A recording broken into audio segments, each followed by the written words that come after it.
You got it. Come on, somebody. They go right to the supervisor and lie on you. Come on, somebody. I know what I'm talking about. And if you're not careful, that's why you got to keep your mouth shut when you're on the job. You start saying something, gossiping and talking, break time, running off in the mouth, like you got diarrhea in the mouth, saying things you ain't got no business saying. And next thing you know, your business get back to the supervisor.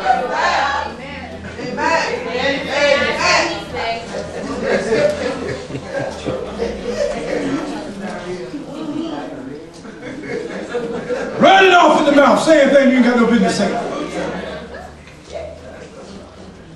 When I know that this man, Micaiah, was in prison on lockdown because he stood up for what was right. Amen.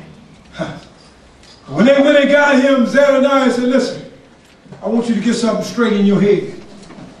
When you go before the king, I want you to prophesy that they can go up and fight the battle. Don't you say nothing otherwise.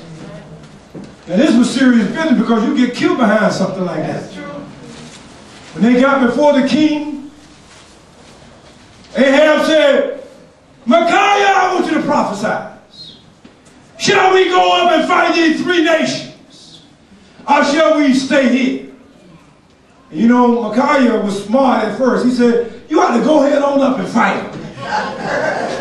Go right on up and fight them. You can read it over in 2 Chronicles chapter 18.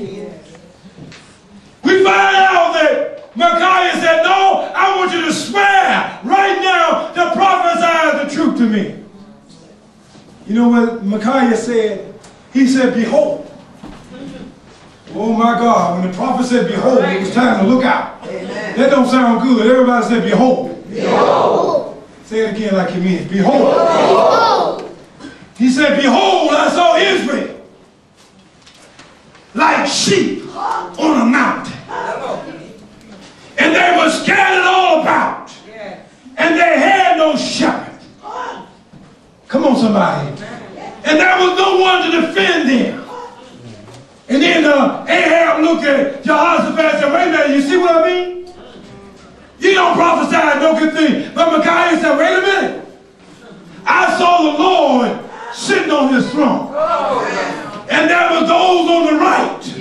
And there were those on the left. And God said, because he won't believe in me, he said, who shall go down before me? And all men looked around. And out of nowhere, the Bible said, jumped out a lion spirit. Lion spirit said, I'll go and I'll be a liar in the mouths of the prophets. Some people rather believe a lie than to believe the truth. They'll embrace a lie and fall in love with it than to hear the truth. God says no liar shall tarry his sight. When the false prophets opened their mouth, the Spirit spoke through them. You got to be careful when you open up your mouth. Because by opening up your mouth, you're going to mess your benefits up. Look at somebody and say, you can mess up your benefits by opening up your mouth. Well, y'all might not want to hear. Y'all want to hear happy-go-lucky stuff. I'm trying to get to your soul right now.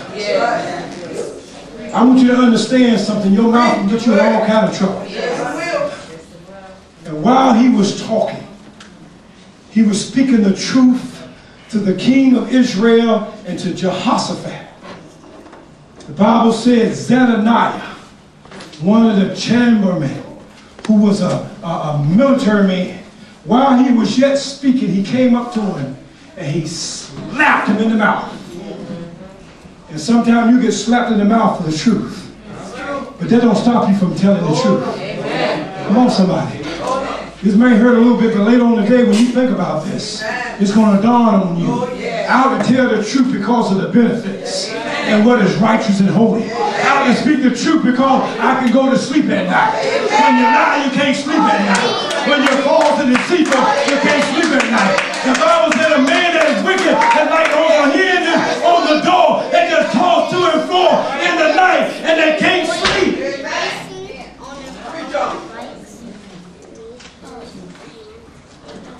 slapped that man in the mouth. Because he was telling the truth. Isn't that amazing? And Ahab said, see what I mean? See what I mean, Jehoshaphat? You can't get nothing out of this man that's good for me. Now look who's calling somebody not good. All the wicked things that Ahab did, it was not pleasing in the eyesight of God. And so Ahab went by the 400 prophets instead of going by the man of God. Amen. And they throwed Micaiah back in jail. And they said, let him eat bread of affliction and drink water of affliction until I come back again. And Micaiah said, you're not coming back. You better be careful what you say. Amen. Be careful when you put your lips on somebody. Amen. I ain't talking about kissing somebody, I'm talking about gossiping. Amen. Amen. If you don't think gossiping is real, why do you think there's so many cell phones? Why do you think Marvell and AT&T, Verizon, come on somebody, they got so much money from people just talking about what? I'm glad somebody helped me preach this sermon. Think about what you're talking about. And they would throw him in jail, and the Bible said Ahab thought he was smarter than God. He put on all regular beggarly garments and told King Jehoshaphat, won't you dress up in your royal robe and get up on my chariot? See, he trying to get some assurance. I love insurance, don't you? Yeah. I love insurance, don't you? Yeah. Blessed assurance. Yeah. Jesus is mine. Yeah. Oh, what? Of glory divine. I love assurance and insurance. But Jehoshaphat was being set up by Ahab. But I want you to know, because he obeyed God and he loved the Lord and he understands the benefits of God, God would not kill him dead. But when the war started, they went up to fight. The Bible said there was an archer. And keep in mind now, in those days there was a barrage of archers. They would pull back their bow and let their arrows go all at one time. And sometimes there have been nearly 1,000 arrows flying at one time. And Ahab was trying to act like a beggar, like he wanted in the war. And the Bible said an arrow with his name on it. Somebody said, you can't hide from the Lord. Come on, somebody, you can't hide from the Lord now. I don't care where you go. If God gonna hit you with a bolt of lightning, because some of y'all jump when the lightning strikes. Some of y'all get quiet and sit in a corner. Let me tell you, if God gonna get you with a bolt of lightning, you can be in the basement, in the closet, in the back room. And guess what that lightning gonna do? It's gonna hit the wall, bam! Come all the way down the wall, go on the floor, see you sitting in the corner and say, hey, I am, bam! If it's your time to go, God got your number. You can't hide from God. So you might want to be honest with him. Oh, you can pull the wool on Pastor ROXBURY anytime. Oh, you can trick me any day of the week. It don't matter. It really don't matter to me anyhow. Come on, somebody. Because God is watching. Amen? I'm going to tell you, if God wants me to know something, you show it to me. Amen? That's why I'm like you. I rebuke and bind spirits in my sleep sometimes. No, Lord. That can't be. Come on, somebody.